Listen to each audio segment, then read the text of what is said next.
For more Liquid Lunch, head over to YouTube, do a search for Liquid Lunch TV, and hit that subscribe button.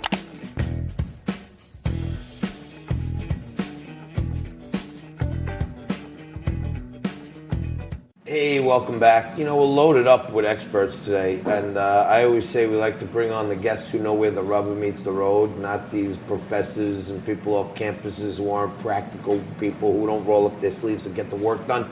Bring in the real people. And joining us today is Dr. Sukdeb Datta, who is one of the realest guys around, one of the realest guys you're ever going to find when it comes to endoscopic back surgery and pain management and stuff. Doc, thanks for joining us. I really appreciate it. Thank you for the invite. We had on Dr. John Huber a little early. He's a psychologist and was talking about how anxiety can cause you to maybe break your routine, and then that causes some more anxiety. And then you get stressed out by something in the room, like attacks, like in Iran and stuff. And it really all can lead to like mental health problems, yes. which lead to your back actually being stressed out. Yes. It's all one big thing. I want to get into the back in a minute.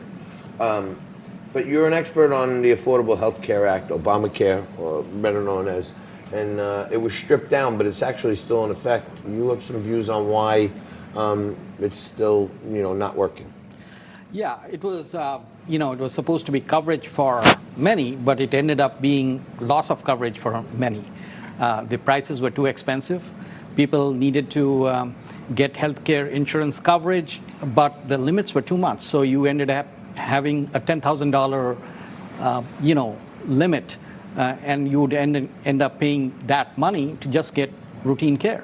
So in all event, you were having the insurance. You were overcovered. Right. You were overcovered. Yes. Wow. And then the insurance companies needed to cover things that they really didn't need to cover.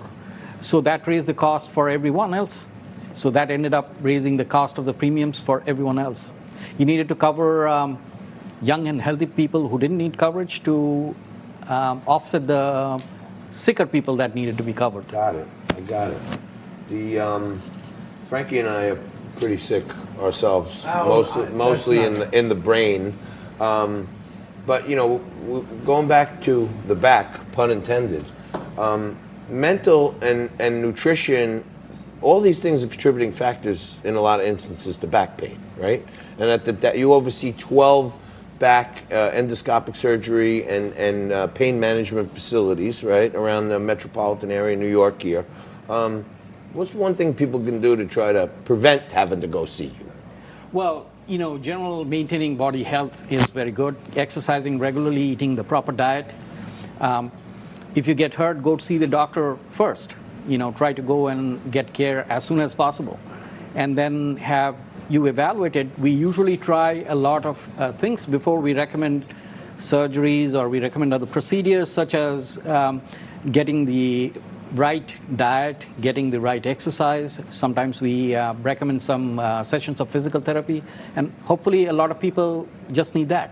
I tend to go for a quick fix sometimes, go to a chiropractor. Yeah. Yes. Is that a good method, like for first glance, to go see a chiropractic doctor? Yes, they do adjust the spine. A lot of the problems can come from an imbalance in the spine.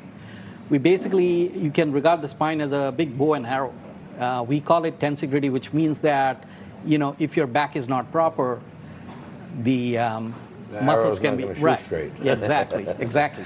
So, Frank, do you have any back issues that you want to discuss with the good doctor? Not that I'll waste the audience's valuable time on, but doctor, I am curious, since you're a surgeon and Obamacare has been criticized by a lot of doctors, in 10 seconds, what would you do to improve the state of healthcare? If Obamacare is not the answer, what is?